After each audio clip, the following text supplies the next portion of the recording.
Bienvenidos y bienvenidas sean todos y todas a la versión del día de hoy de Café para Dos. Hoy es 11 de abril del 2015, el año va caminando a cierta velocidad. Café para Dos se transmite por Cinevisión, canal 19, todos los sábados de 7 a 8 de la mañana. Igual se retransmite por el canal 36 de Win Telecom, 48 de Claro y 88 de Astel Santo Domingo. Nos pueden también sintonizar vía la red de internet. Cinevisión tiene transmisión online y pueden perfectamente por esa vía irnos escuchando hasta por las carreteras y estar permanentemente sintonizado y comunicado con Café para Dos. Hoy nos acompaña la profesora Xiomara Guante. Rafael, ¿cómo te sientes? Muy bien, muy bien. Nuestro saludo muy cordial a los que nos sintonizan a esta hora tempranito. Muchas gracias por su sintonía. Abril es un mes histórico, sí, de grandes acontecimientos en la sociedad dominicana. Como dice Manuel Jiménez, no se puede prefigurar el futuro de la nación dominicana si no se pasa por abril y se ve a junio y a noviembre. Así es. Definitivamente. Los últimos, digamos, grandes acontecimientos que constituyen hito en la historia dominicana tiene que ver con abril del 65. Yo diría que comenzó una nueva época a partir de entonces. Y abril de 1984 pues produjo un acontecimiento que también sacudió la sociedad dominicana. Sí.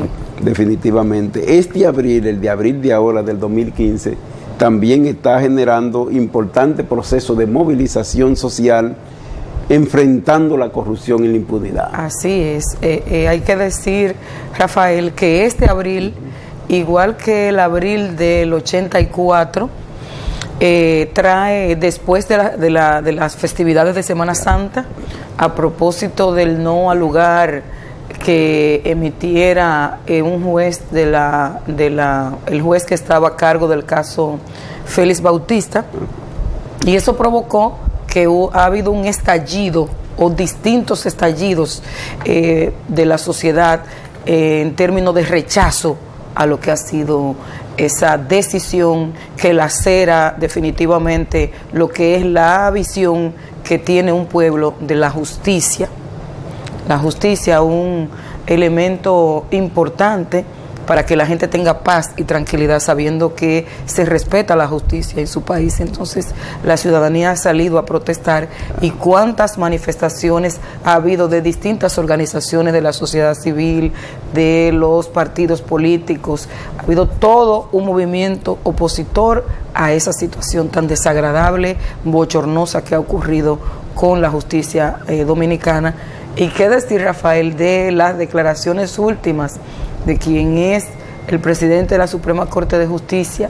La verdad que fueron unas declaraciones muy desafortunadas, y que entonces, en vez de bajar los ánimos con la situación que está manifestando su rechazo a la ciudadanía, lo que ha hecho es enaltecer aún más esa situación de disgusto, de desesperanza que ha vivido el pueblo dominicano. Definitivamente, la justicia es un componente clave de la institucionalidad democrática del país. Diríamos, la justicia debe ser justa. Sí. La justicia debe ser justa. Sí, claro. Resulta que el Poder Judicial en esa instancia, en vez de garantizar el compromiso que tiene de tomar las medidas que sancionen actos tan lesivo a la sociedad dominicana como es el robo de millones de pesos dominicanos que debieran estarse utilizando en educación, en salud, en infraestructura, en inversión en desarrollo. ¿Cuántos hospitales hubiésemos equipado con ese dinero que se desvió? Claro, del erario público. Y es lógica entonces la indignación de la sociedad dominicana. Es una indignación porque además esos actores a lo que evidentemente son culpables, más allá de lo que pueda decir, de lo que ha podido decir el juez Mocoso Segarra, para el país está claro que son culpables, culpables de corrupción y de distracción de fondos públicos. Más allá de lo que pueda decir, lo claro y evidente es que ellos respondieron de manera burlona frente a la sociedad dominicana, y eso indignó mucho más al país. Uno ver cómo Félix Bautista, primero como días antes ya se sabía la sentencia, sí, así para comenzar por ahí. Segundo, cómo el propio tribunal hace una opinión previa. Y tercero, cómo Félix Bautista sale del tribunal ese día como un héroe, con las manos levantadas en señal de triunfo. Como diciendo, he derrotado el país. Derrotó a la República Dominicana. Sí, definitivamente. Ciertamente, eso es lo que está diciendo. En ese tribunal. He hecho lo que me ha dado la gana y salí impune. Exactamente. Eso fue lo que dijo. Ese es el mensaje. Con su actitud, con su sonrisa, bueno, él sabía lo que iba a pasar, puesto que había todo un dispositivo de gente que lo estaba esperando, que estaban preparados para alzarlo en hombros, inclusive que ocurrió esto. O sea, toda una cosa que la verdad es que se parece como un circo, y a uno, además de que le da rabia, de que le da una tremenda indignación, también nos apena que esté ocurriendo precisamente en nuestro país y en pleno siglo XXI. Definitivamente, por eso se han generado, yo diría, decenas de movilizaciones en todo el país. Se han producido movilizaciones de distinto tipo. Sí. Y esas movilizaciones, yo pienso que es la decisión de un pueblo de sancionar en las calles, ya que le han quitado los tribunales de la República para hacerlo, de sancionar en las calles ese acto de corrupción, de desvergüenza y de irrespeto a la sociedad dominicana. De eso se trata. Y unas protestas, Rafael, que hay que decir que se han estado generando de una forma muy espontánea, porque además de que se han organizado actividades de protesta aquí en la capital, también distintos pueblos del interior de nuestro país estuvieron organizando simultáneamente, antes de ayer, por ejemplo, que hubo una gran manifestación aquí en Santo Domingo frente al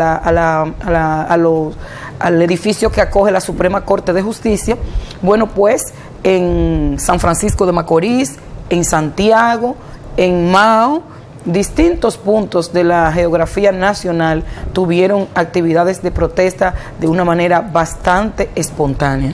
Y masiva. Y masiva. Definitivamente, contundente y firme. Así es, con unos discursos muy coherentes y muy acordes con lo que es el sentimiento que tiene el pueblo dominicano en este momento por esa situación que ha ocurrido. Definitivamente. Pedirle al señor director si pudiéramos hacer la primera pausa ahora.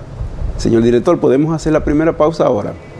Sí, vamos a hacer la primera pausa ahora y en breve regresamos nuevamente con el programa Café para Dos.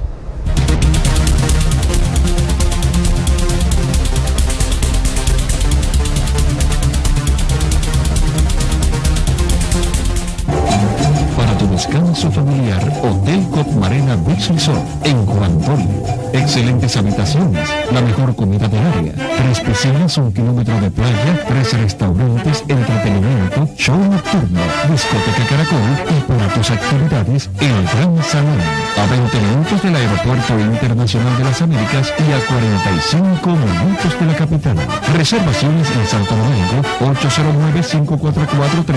809-544-3166, extensión 2203. Y en Juan Dolio, 809-526-2121. Hotel Cotmarena, un paraíso tropical cerca de ti. Sin educación, los pueblos mueren. Hacer patria es impulsar la educación de una nación, y esa es la razón de ser del maestro y la maestra en la República Dominicana. 14.332 personas alfabetizadas y graduadas por COPNAMA, con el apoyo del IDECOP y todo el sector cooperativo de nuestro país. Gracias a COPNAMA por enseñarme a leer y escribir. Con mucho orgullo lo digo. Aprendí a leer y escribir gracias a COPNAMA.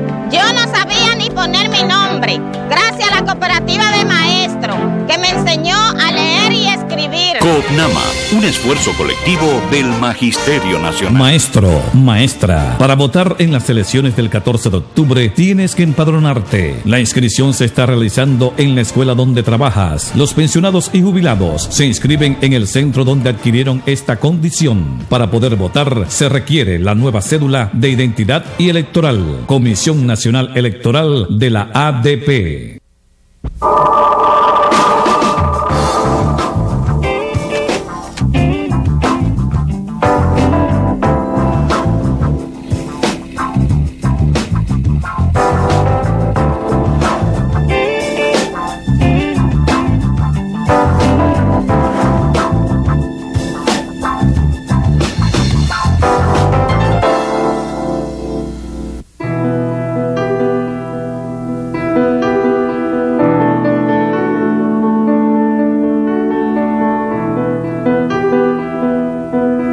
Frente Amplio luchamos todos los días en favor de una mayor igualdad social, por medio de programas educativos y de políticas de empleo enfocadas en los jóvenes. Soy Fidel Santana y hoy te digo, en República Dominicana sí hay esperanza, con el Frente Amplio, el partido joven. Identidad. Este es un caso. Como dominicana que soy, he tenido mi acta, pero desde el 2008 me niegan mi cédula. Yo no sé qué piensan hacer conmigo, quitándome mis documentos, porque entonces, ¿qué vendría haciendo yo? Mi sueño siempre ha sido ser una maestra dominicana. Yo pasé mi infancia muy feliz, saqué mi cédula, ingresé a la universidad, hasta que ocurrió esta tragedia en mi vida. Me negaron el duplicado de la cédula, porque mis padres son extranjeros. Ellos tienen derecho a tener sus documentos.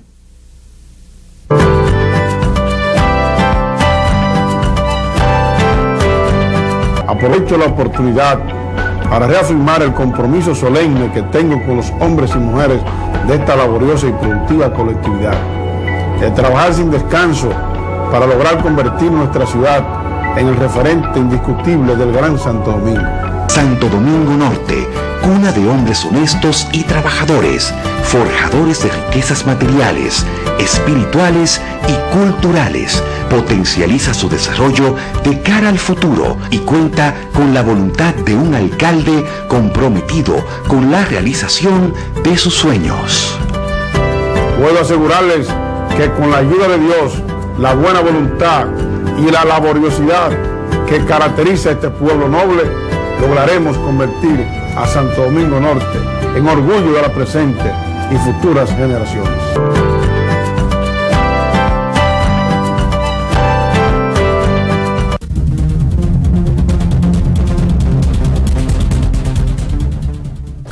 Continuamos con la versión del día de hoy de Café para Dos. También hay protesta en Asua. Sí. Hay protesta en Asua.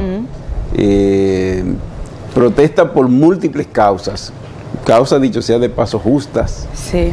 Que quizás no era necesario que llegara donde está, porque ciertamente nuestras autoridades a veces no entiendo por qué una cosa, si se puede resolver a tiempo, tienen que esperar que se profundicen las situaciones para luego abordar las posibles soluciones. Mira, a mí, Rafael, con relación a la protesta de Asua, bueno, me apenó el pronunciamiento de parte del ministerio. Ellos dicen que se viola el pacto, que bueno, yo pienso que no es tan sencillo. Tú lo acabas de decir. Hay situaciones que se presentan en centros educativos, que se presentan en comunidades que no tienen razón de ser. La mayoría se presentan por una necedad, por falta de capacidad quizás de las autoridades locales. El tema de las aulas que están inconclusas en Asua, eso no es de ahora.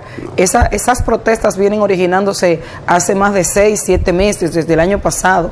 Hay una situación de centros educativos que hay una población estudiantil que está esperando que concluyan estos centros para iniciar, y entonces no se entregan los centros. Entonces, como tú acabas de decir, si hay una planificación con el tema de la construcción de las aulas, ¿por qué hay esa demora en centros que tienen una población cautiva esperando para iniciar? Esa es una cosa. El otro tema es el tema de la calidad de la alimentación que se le está suministrando a los niños y las niñas. Yo pienso que ese es un tema también de corresponsabilidad, una responsabilidad de las autoridades. No tienen que esperar que las comunidades y que el ADP tenga que salir a pelear porque la calidad de los alimentos que se le está suministrando a los niños y las niñas no es la más adecuada. Eso es una responsabilidad de las autoridades. No son los maestros y las maestras los que buscan suplidores de alimentos ni los que determinan qué se le va a dar como alimento a los estudiantes. El otro tema es el de los maestros incompletos.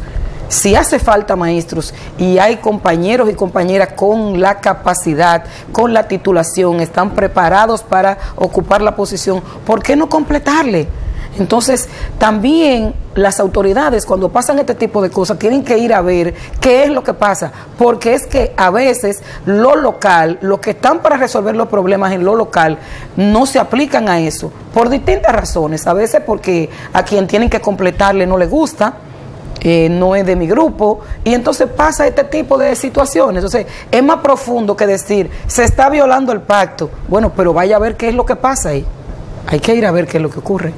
Definitivamente, y yo no sé si el ministerio puede hablar mucho de que se esté violando el pacto, ciertamente. No, porque la primera violación, la primera violación vino del propio ministerio. El mismo ministro lo violó el pacto. Definitivamente, en múltiples aspectos. Así es. No solamente en nombrar docentes sin concurso, sino en incumplir en aspectos importantes, incluido la dignificación docente. La evaluación del desempeño. La evaluación del desempeño. Un aspecto que no nos vamos a cansar de decir, que cómo hablamos de calidad de educación sin evaluar los procesos. Y lamentablemente el proceso, yo no sé de dónde sacan algunos datos que saca el ministerio aquí, porque el proceso que tiene que determinar todas esas cosas está estancado, que tú no sabes en dónde está. Los maestros y las maestras y la gente te pregunta ¿en qué está el proceso de evaluación del desempeño? Y nosotros no tenemos ninguna respuesta porque uno no sabe, eso está en un limbo. Definitivamente. Así y se supone que ese es un componente muy importante, fundamental, para identificar las fortalezas y debilidades de la labor docente en la República Dominicana, y eso como base para poder tomar medidas que permitan mejora en materia del desempeño docente. Correctísimo. Entonces, pasar de las críticas sistemáticas a la labor docente, a los procesos de superación, plantean la evaluación del desempeño. Esa evaluación del desempeño tiene un componente también que toca la calidad de vida de los maestros y las maestras, en tanto y cuanto es un incentivo, y el incentivo más importante. Nosotros tenemos actualmente más de 25.000 maestros sin incentivo de evaluación. Así es. Lo que significa que en la mayoría de los casos prácticamente su único ingreso es casi el salario base. El salario base. Claro, si hace más de 7 años que no se evalúa, todo el que entró a partir de esa fecha no tiene evaluación. Y con el agravante de que los que la tienen aplicada, no la tienen aplicada acorde a lo que dice el estatuto del docente. Definitivamente. Son dos cosas que el ministerio tiene que abordar de manera seria y definitiva.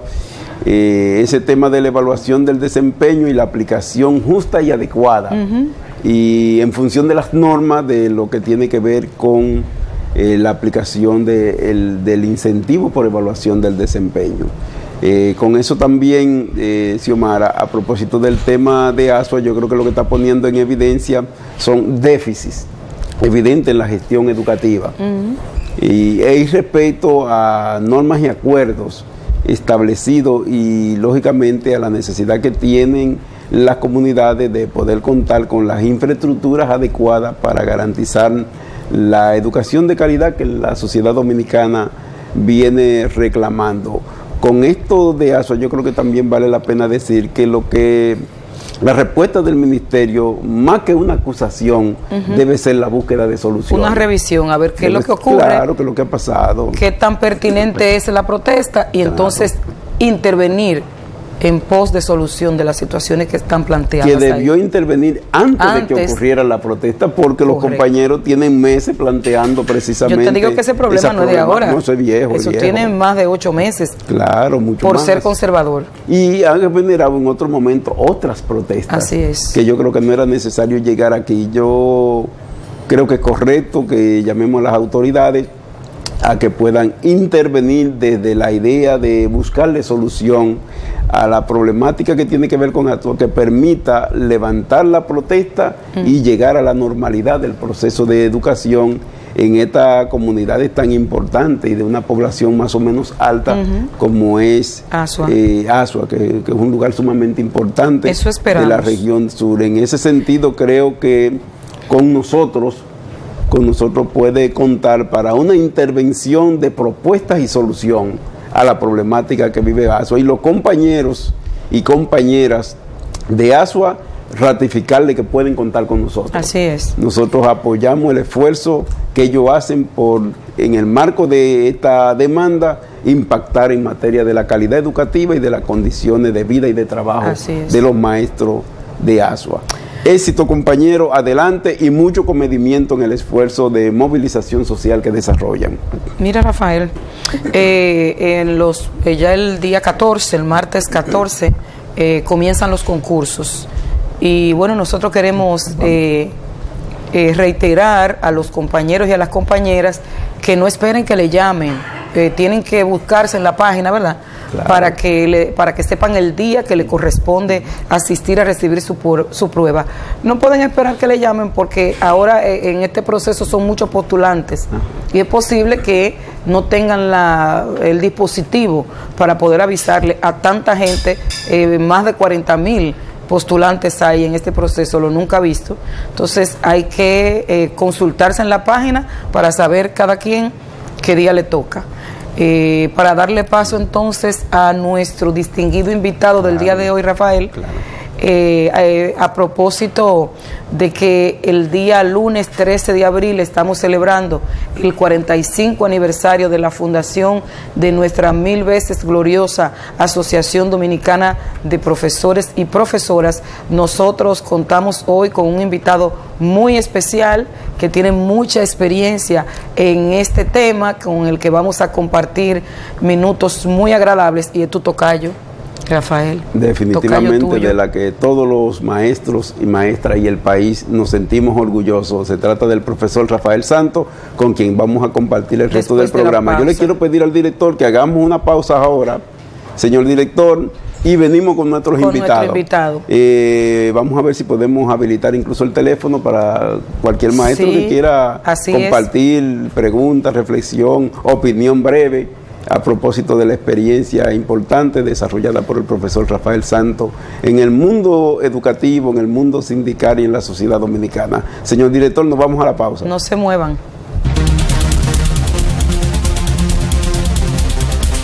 Maestro, maestra, para votar en las elecciones del 14 de octubre tienes que empadronarte. La inscripción se está realizando en la escuela donde trabajas. Los pensionados y jubilados se inscriben en el centro donde adquirieron esta condición. Para poder votar se requiere la nueva cédula de identidad y electoral. Comisión Nacional Electoral de la ADP. Para tu descanso familiar, Hotel Cotmarena Beach Resort en Juan Dolio. Excelentes habitaciones, la mejor comida del área, 3 piscinas, 1 kilómetro de playa, 3 restaurantes, entretenimiento, show nocturno, discoteca Caracol y para tus actividades, el Gran Salón. A 20 minutos del Aeropuerto Internacional de las Américas y a 45 minutos de la capital. Reservaciones en Santo Domingo, 809-544-3166, extensión 2203. Y en Juan Dolio, 809-526-2121. Hotel Cotmarena, un paraíso tropical cerca de ti. Sin educación, los pueblos mueren. Hacer patria es impulsar la educación de una nación, y esa es la razón de ser del maestro y la maestra en la República Dominicana. 14.332 personas alfabetizadas y graduadas por CONAMA, con el apoyo del IDECOOP y todo el sector cooperativo de nuestro país. Gracias a CONAMA por enseñarme a leer y escribir. Con mucho orgullo lo digo. Aprendí a leer y escribir gracias a CONAMA. Yo no sabía ni poner mi nombre, gracias a la cooperativa de maestros, que me enseñó a leer y escribir. CONAMA, un esfuerzo colectivo del Magisterio Nacional.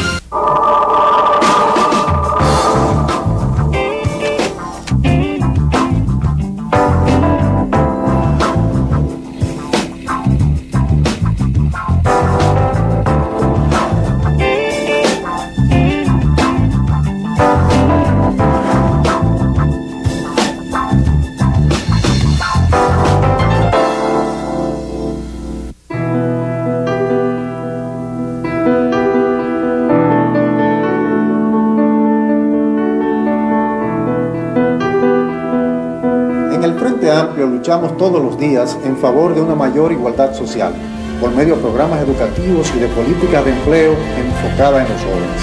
Soy Fidel Santana y hoy te digo, en República Dominicana sí hay esperanza, con el Frente Amplio, el Partido Joven. Identidad. Este es un caso. Como dominicana que soy, he tenido mi acta, pero desde el 2008 me niegan mi cédula. Yo no sé qué piensan hacer conmigo, quitándome mis documentos, porque entonces, ¿qué vendría haciendo yo? Mi sueño siempre ha sido ser una maestra dominicana. Yo pasé mi infancia muy feliz, saqué mi cédula, ingresé a la universidad, hasta que ocurrió esta tragedia en mi vida. Me negaron el duplicado de la cédula, porque mis padres son extranjeros. Ellos tienen derecho a tener sus documentos.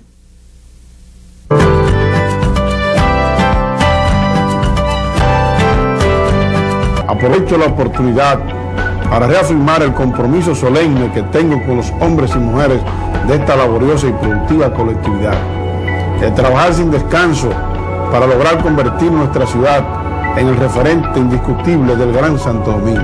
Santo Domingo Norte, cuna de hombres honestos y trabajadores, forjadores de riquezas materiales, espirituales y culturales, potencializa su desarrollo de cara al futuro y cuenta con la voluntad de un alcalde comprometido con la realización de sus sueños.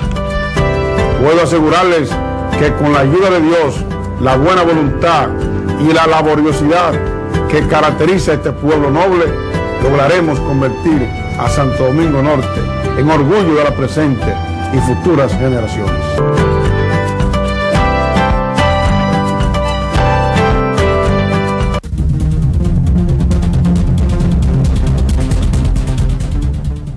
Salí en el 82 y volví en 1984. Como lo prometimos, él inició en el Comité Ejecutivo Nacional como dirigente en el año 1975, bueno, precisamente a 5 años de fundada la Asociación Dominicana de Profesores. En el año 1980 salió electo secretario general de la Asociación Dominicana de Profesores. Yo pienso que ha sido el secretario general de la ADP que ha dejado el mayor legado. La verdad, yo quiero decir eso, y está con nosotros Rafael Santos Badía. Rafael, gracias. ¿Cómo está?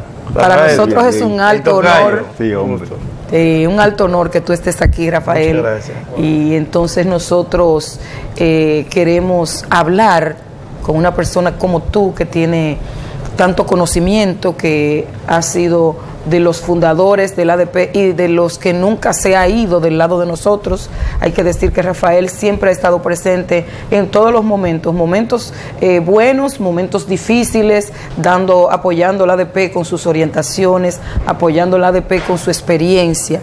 De manera, Rafael, que los micrófonos son suyos. Sí, muchas gracias. Lo primero es que quiero felicitar a este programa, que lo veo siempre los sábados temprano, como es una habitué casi ya. Y de manera particular a ti, Xiomara, y a Rafael Félix, que ya han estado cierto tiempo en la conducción. Felicitar a María Teresa también, mi querida maestra. A mí me gusta siempre caracterizar la época en la que sucede un acontecimiento. El 13 de abril de 1970, cuando se funda la Asociación Dominicana de Profesores, la República Dominicana vivía un momento sumamente difícil, sumamente confrontativo de todos los actores políticos nacionales. Lo primero es que faltaba para ese día, 13 días para las falsas electorales, el matadero electoral de 1970, que fue la primera reelección del doctor Balaguer en esa larga carrera de reelecciones y de permanencia en el gobierno, y que se había provocado la creación de un frente opositor, un frente que llamó a la abstención electoral. Entonces todas las luchas estaban desbordadas, y en el caso de los profesores, 2 acontecimientos facilitaron la creación de la ADP.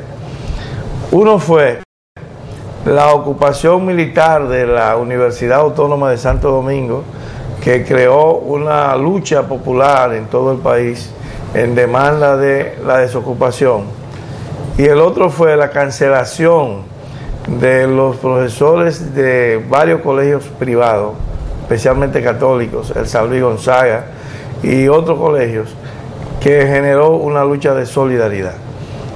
La ADP surge de lo que quedó de una vieja organización llamada Federación Nacional de Maestros, que se fundó el 17 de septiembre de 1961, después del ajusticiamiento de Trujillo, y fue una organización muy combativa, pero había prácticamente desaparecido y quedaban las asociaciones, pero sueltas, sin una coordinación, sin una dirección. Y entonces, a propósito de esas luchas, la profesora doña Ibelice Pras Ramírez de Pérez, que aprovecho para felicitarla como la maestra de maestros en el día como hoy, así es, como va a ser el lunes, y el profesor Enriquillo de León, padre de Enriquito de León, que era inspector de educación, que sigue vivito y coleando, ahí vive don Enriquillo en Alma Rosa.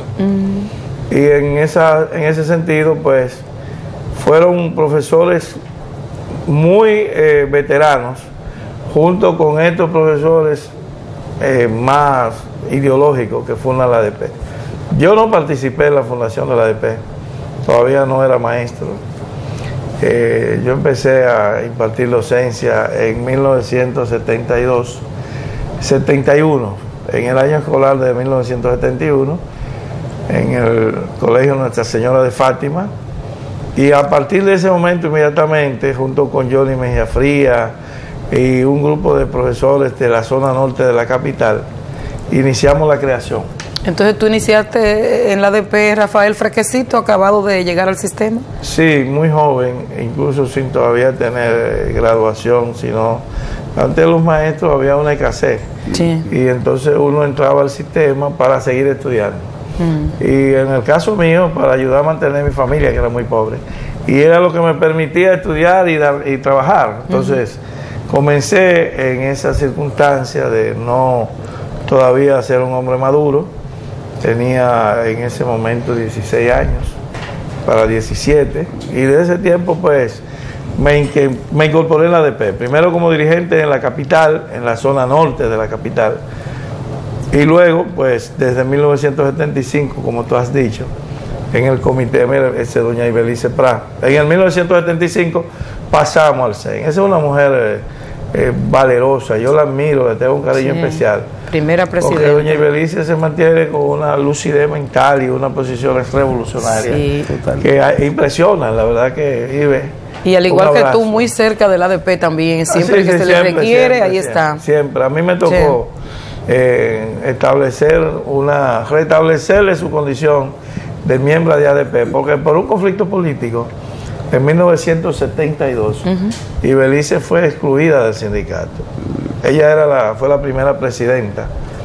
Y luego de esa decisión de sacar a doña Ibelice del ADP, y voy a explicar por qué, para no dejar una duda sobre su trayectoria, se eliminó la presidencia y lo que hubo fue secretario general hasta 1990. Entonces, lo que pasó, para no dejar ese tema así, fue que Ibelice Pras era dirigente del PRD. Había una polémica entre el PRD y los grupos revolucionarios, MPD, Línea Roja, que éramos los más activos en la ADP. Y entonces hubo una huelga muy grande, la huelga de 1972 por el escalafón magisterial, y el profesor Bosch llamó a los PRDistas a salirse de ese ventarrillo político que era la ADP, según sus palabras.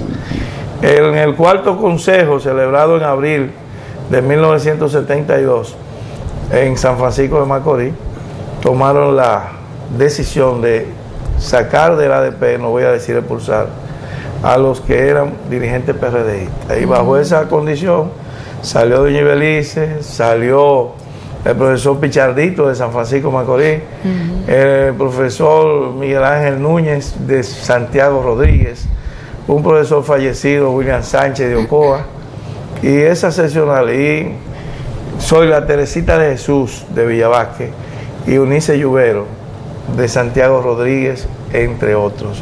Esos dirigentes del PRD-PLD, porque ese fue el PRD que después se fue con Juan Bosch a fundar el PLD, Luz Helene Plata de San Francisco de Macorís, ellos salieron de la ADP. O sea, la contradicción política. No fue que Ibelice no quiso ser de la ADP. Entonces, siendo yo secretario general en el 85, promovió una resolución en el comité ejecutivo y doña Ibelice volvió a ser, con todos sus méritos, miembro fundadora de la Asociación Dominicana de Profesores. Muy bien. Bueno, esa es la vida, esa es la historia. Ese fue un sindicato que nació con esas condiciones políticas y que además, y esto es bueno destacarlo, la ADP de la que yo formé parte de esa directiva combativa estuvo ligada a la lucha por la libertad y la democracia. Nosotros teníamos en las consignas programáticas del sindicato el respeto de las libertades públicas e instituciones democráticas, y estábamos concretamente hablando del derecho a la sindicalización, del derecho a la protesta, del derecho a la militancia política libre, a la libertad religiosa, y hablábamos también del respeto a la UAS, que estaba luchando por el $500,000 de asignación presupuestal en ese momento. Y también la ADP luchaba por el desayuno escolar, por el ropero escolar. E incluso nosotros, desde la ADP, promovimos la creación de escuelas en los clubes con profesores que no lo pagaba el sistema, y conseguimos luego la oficialización de esos clubes y el nombramiento por el sistema oficial, y también la creación de liceos. La mayor parte del país no tenía liceos secundarios, había una escasez enorme, y entonces se fueron fundando como iniciativa privada de los clubes y los profesores progresistas, y luego se conseguía la oficialización. Así nació el Liceo Aníbal Ponce en Manganagua, así nació el Liceo Buenos Aires en Herrera, así nació el Liceo Emilio Prudón en el Sánchez Payá, así nacieron muchos liceos. Entonces la lucha de la ADP, claro que también era salarial, pero no era enmarcada tanto en lo económico, sino era un frente de lucha. Bueno, Enrique de León, que fue fundador de la ADP junto con su padre Enriquillo y con doña Ibelice, y él fue el que siguió de secretario general hasta 1975, cuando fue sustituido en el sexto consejo por el compañero Conrado Matías. En ese comité ejecutivo que presidió Enrique estaba Antonio Loco Artiles, profesor meritorio de la UAS, el profesor Jesús de la Rosa y mucha gente progresista. A mí me tocó estar junto a un maestro destacado que quiero aprovechar para reiterarle mi solidaridad en su dolor, el profesor José Antonio Ayala, fundador de la corriente de Juan Pablo Duarte, y que fue un profesor muy luchador de Salcedo, de mi pueblo también. Vivimos una experiencia juntos desarrollando la ADP clasista, pues la ADP tiene varias etapas. La ADP clasista fue la ADP que se inicia en 1975 hasta 1990, más o menos 15 años, que nosotros promovimos lo que llamábamos el sindicalismo clasista. Definitivamente. Rafael, la ADP ha jugado papeles importantes, además en todo el proceso de reforma educativa. Sí. Creo que no es posible hablar de, digamos, de la ley 6697, de la visión curricular y la visión educativa, sin hablar de la ADP y sus aportes. Sí, mucho antes, porque aquí hubo varios procesos. En este país la reforma educativa empezó al revés. La reforma educativa empieza por el sistema universitario, porque después de la guerra de abril del 65, que ahora se conmemoran 50 años de esta gesta, en el país, en la UAS, se produjo el movimiento renovador, rescatando lo que se llamaron los principios de Córdoba, aquella reforma universitaria argentina, para la libertad de cátedra, para el cogobierno estudiantil, en fin, una serie de principios. Entonces ahí surge una reforma. Ese fue Conrado Matías, que fue nuestro secretario general de 1975 a 1980. Yo lo sustituí a él como secretario general el 21 de enero del 80. Conrado, un profesor de Santiago, trabajaba en el colegio Hermano La Salle, en el barrio Elegido, y desde ahí lo trajimos a la capital a dirigir la ADP. Un abrazo a Conrado Matías, mi hermano. Entonces, decía que luego, en el 1968, se intentó una reforma en el sistema secundario que se llamó los liceos diversificados o Plan San José, y esa reforma fracasó. En el 1970 fue sustituido por la ordenanza 570 y se crea entonces los liceos reformados, que siguen existiendo los tradicionales y los reformados. Los reformados tenían 2 ciclos, un ciclo común de los primeros 2 años y un ciclo superior de orientación técnica. Eran 6 años, entonces los muchachos entraban en el 7º curso al primer ciclo. Ese liceo reformado, que pretendió formar técnicos y que tenía buenas intenciones, chocaba con una realidad, y era que inauguraban un liceo hoy y traían los equipos, y entonces después llevaban los equipos a otros para inaugurar otro liceo. Y en definitiva, los muchachos de los liceos reformados no recibieron la formación técnica que se esperaba para incorporarlo al mercado laboral, que en ese momento había un importante sector industrial en el país, tanto público como privado. Entonces, luego, en el 1975, se inicia una reforma a la educación primaria que se llamó la nuclearización. Entonces, la ADP en cada momento fijó una opinión, participó, emitió documentos públicos, formando nadie va a pensar que será yo. Mira, el tiempo es terrible. Mira, esa fue... Implacable don Antonio. Don Antonio Guzmán. Ahí se fue una pelea en la última lucha que yo dirigí, la ADP, en el 1989, donde una marcha, un día del maestro. Bueno, en resumen, sobre esa parte de formación y reforma, la ADP siempre planteó una reforma integral del sistema. Y hoy yo miro las posiciones de la ADP y sigue siendo esa ADP en esa materia, la ADP que yo amo, de que plantea un punto de vista integral y las autoridades no le hacen caso. Y yo hoy quiero reivindicar lo que plantea la ADP para el pueblo. ¿Qué es lo que nosotros queremos? Y en ese sentido la ADP está lúcida. Nosotros queremos que la educación se haga una reforma que empiece en la base del sistema, y que esa educación vaya en 2 grandes avenidas hacia el futuro.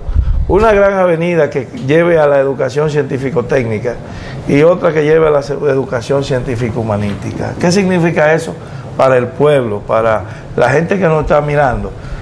Esa fue la reforma finlandesa, y la que ha tomado de modelo la Unión Europea y muchos países.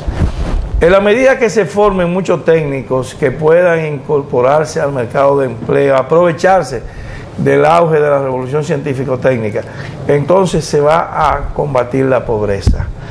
Y aquellos que tengan formación, que tengan vocación, más que formación, vocación para lo científico-humanístico, pues van a un bachillerato más concentrado hacia eso.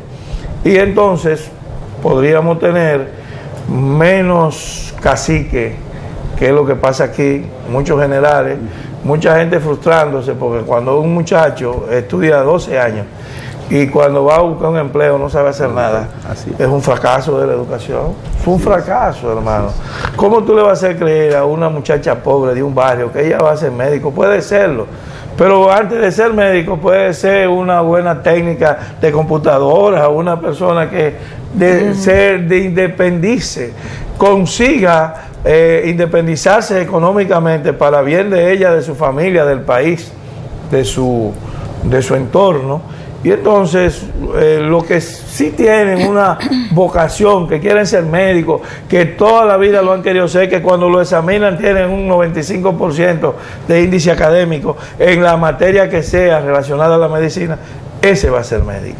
Entonces el Estado tiene que racionalizar los recursos, y esa reforma está pendiente. No se pudo resolver en el pacto educativo, a pesar de que nosotros insistimos mucho de que se le diera más relevancia a la educación técnica, que no fuera una educación accidental, sino que fuera parte del sistema, como más desde la parte secundaria, desde la parte de la educación media, que de la parte de la educación profesional.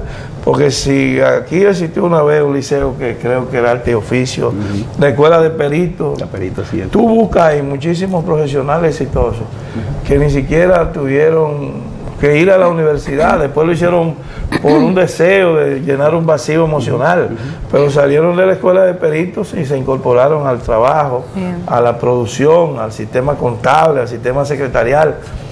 Y eso es lo que nosotros queremos, una reforma integral que toque todos los modelos. Ahora la ADP ha sido vanguardia planteando eso. Fuimos nosotros los que planteamos el escalafón magisterial. Fuimos nosotros los que planteamos el Tribunal de Carrera Docente para el sistema de evaluación y desempeño. Todo eso son planteamientos de la ADP, porque la ADP ha sido constante, los ministros han sido transitorios y cada cual viene con su librito. Rafael. Yo no conozco cuál es el librito de este ministro, que es mi amigo Carlos Sabarante Varela. Yo no sé qué es su planteamiento en materia de reforma educativa.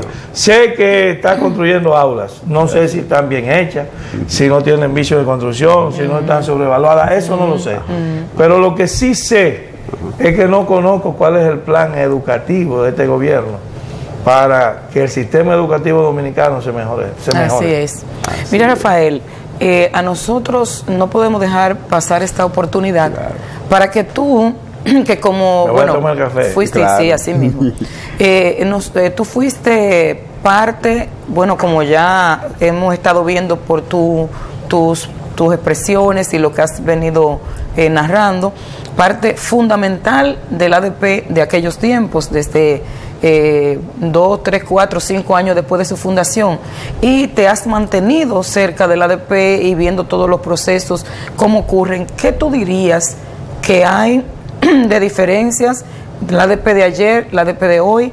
¿Qué cosas quizás tendríamos nosotros que incorporar, que mejorar, que asumir del ADP de aquellos tiempos? De Celio Guerrero. Celio Guerrero. Que fue el secretario general que me sustituyó a mí en 1980.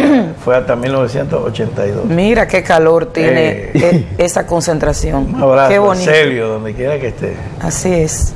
Bueno, tú me haces una pregunta muy importante. Y yo le quiero contestar a ustedes dos lo siguiente. Lo que la ADP, a mi juicio, tiene que recatar, porque tiene demasiadas cosas positivas y buenas. Claro. Es un sindicato meritorio. El principal mérito de la ADP es haber evitado que se dividiera, que se formaran tantos sindicatos como partidos políticos hay en la República Dominicana. La ADP es el sindicato único de los profesores dominicanos. Así es. Por eso yo siempre estaré cerca de la ADP. Se lucha cuando hay elecciones, se producen grandes confrontaciones, pero al final prevalece ese método que nosotros elaboramos, que se llama la representación proporcional. Nadie pierde totalmente, ni nadie gana totalmente. Que es lo más democrático que lo puede haber. Entonces, esa ADP me parece a mí que podría rescatar cosas del pasado y tomar asuntos del futuro. ¿Qué creo yo que la ADP tiene que volver a los profesores de los colegios privados? Nosotros comenzamos con los profesores de colegios privados. Incluso nuestro reconocimiento sindical lo obtuvimos a través de los profesores de colegios privados. Por eso no hay ninguna razón que no sea la dejadez como para no organizar también a los profesores de los colegios privados en la ADP. Y te dirán, bueno, pero es que están, sí, pero no están en la cantidad que debieran estar. Y en los colegios privados los profesores padecen muchas privaciones. Sí. Entonces, yo les sugiero eso. En segundo lugar, para que siga siendo el sindicato único, que haga un énfasis en la organización de los profesores de las universidades. No tienen que haber gremios particulares de profesores universitarios. Nosotros teníamos los profesores de la UAS en la ADP cuando la fundamos. E incluso los fonditos que recibíamos para trabajar era lo que los profesores que eran miembros de ADP autorizaban por descuento. Nos entregaban, creo que un cheque de 125 pesos mensual, que era el aporte de la cuota de los profesores de la UAS a la ADP. Entonces, son dos factores que deben, dos sectores que deben incorporarse en la ADP. Y además, agregar más las reivindicaciones estudiantiles dentro de las reivindicaciones de los maestros. Esas son así ideas que yo miro que se pueden restablecer de la práctica del pasado. Y finalmente, que la ADP haga más vida en la central sindical a la que está afiliada, que la CENUS, pero en el movimiento sindical, porque la ADP es la organización de los trabajadores intelectuales, de la cultura y de la ciencia, pero los trabajadores al fin, María Teresa, la juramentación mi maestra, María Teresa, un abrazo, un beso, gran mujer de La Vega, gran maestra. Ella entraba cuando ya yo casi estaba saliendo de ADP, por razones de edad, naturalmente. Y entonces ella fue... ¿Entraba como dirigente? Sí, no, ella era una dirigente local, pero comenzó a ascender a los cargos nacionales. Sí, ahí se juramenta como presidente. Ahí se está juramentando como presidente. Sí. Bueno, un abrazo, una felicitación a María. A María T, como le decimos nosotros. Bien, entonces, lo que digo es que esas son prácticas del sindicalismo clasista que la ADP puede rescatar. Y no creo que ninguna corriente esté en contra de ello. Que lo que puede ser es que, claro que haya faltado la iniciativa. Y eso podríamos hacerlo después de las elecciones de la ADP, porque ahora eso distorsiona el padrón.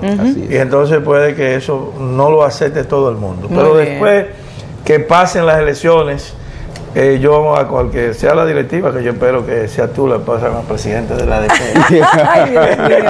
Bueno, alguien tiene que ser para volver a las maestras. Pero bueno, cualquier sea quien esté, yo me ofrezco para ayudarle en ese terreno. Muy bien. Bueno, y volver al sindicalismo, a la enseñanza del sindicalismo. Clasista. Nosotros hacíamos cursos, bueno, el sindicalismo en sentido general. La ADP nunca dejó de impartir cursos de formación política, sindicales y educativa. Nosotros tenemos ahí experiencia de haber traído maestros de todo el país a la Villa Olímpica. A la Villa Olímpica porque dormíamos ahí, era más fácil por la comida, y dábamos los cursos de la Patria Mella. En todos los veranos trabajó la ADP con eso. Llegamos a tener el curso ADP CGT UAS con unos temas asombrosos de política y de educación. Entonces, para mí son eso. Ahora, ¿qué puede la ADP nueva, la de hoy? Porque nosotros no podemos estar atados mirando el pasado, tenemos que ver el futuro. A eso íbamos, a la perspectiva, a los desafíos. Tiene que ser la vanguardia de la revolución del conocimiento. La educación tiene que modernizarse. Los profesores no se les puede seguir pidiendo que ellos sean los que tengan los mayores éxitos en la educación, si es el sistema que está fallando. Estamos en un tiempo donde un muchacho, nosotros somos analfabetos digitales. No, la época del conocimiento empezó cuando ya nosotros éramos algunos grandes. Y entonces los niños nacen hoy siendo expertos. Tuve un niño manejando cualquier teléfono inteligente. Escriben con las dos manos y nosotros con un solo dedo. Saben todo, desarman un teléfono y vuelven y lo arman. Entonces esa educación, eso impacta. ¿Cómo el sistema educativo va a recoger eso y ser moderno? Bueno, dan unos cursos de inmersión en computadora, está bien eso, pero eso no es el tema. El tema es que se piense en digital, que el sistema piense en digital. Ya no es necesario durar tantas horas con unos muchachos sentados en un banco, cuando se puede aprender de otra manera. A eso me refiero. Por ejemplo, ya no debería ser un problema, y creo que se nos está acabando el tiempo, pero quiero dejar esta idea. No tendría que ser un problema de que los liceos nocturnos, eso no debe existir ya, porque no hay tiempo para...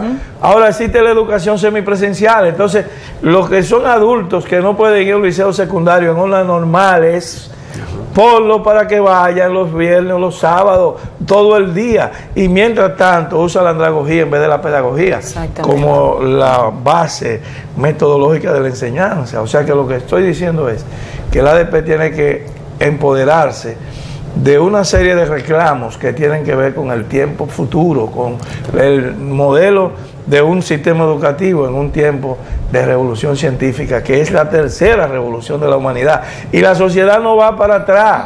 Eso es imposible, que hay gente que quiere que las cosas vuelvan a ser como eran antes. No, el futuro no tiene uno hoy certidumbre hasta dónde se puede llegar el hombre y la mujer conociendo cosas que antes no conocía. Y quien debe ser el factor más dinámico para promover esos cambios es el maestro y la ADP como su gremio que es, y la escuela el lugar perfecto para que ya no haya ni analfabetas digitales ni analfabetas reales como lo que siguen habiendo en esos barrios donde las niñas se embarazan temprano y dejan la escuela, y los muchachos, la mayoría están metidos en pandillas, los que no trabajan o los que no estudian. Por eso, y hasta los que trabajan y estudian a veces caen en la tentación por culpa del sistema.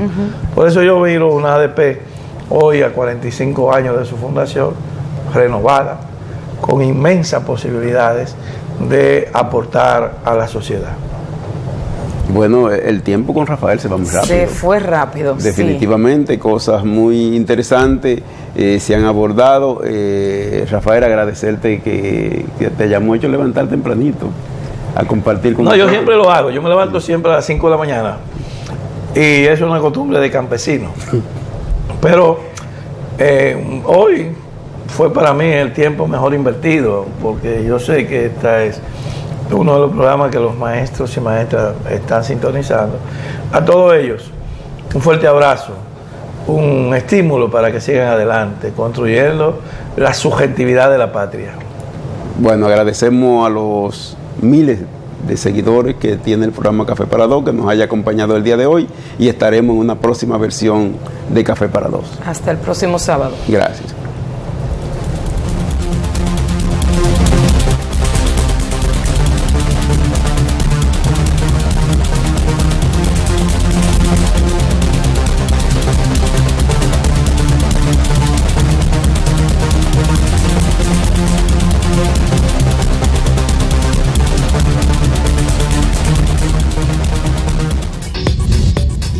Usted está viendo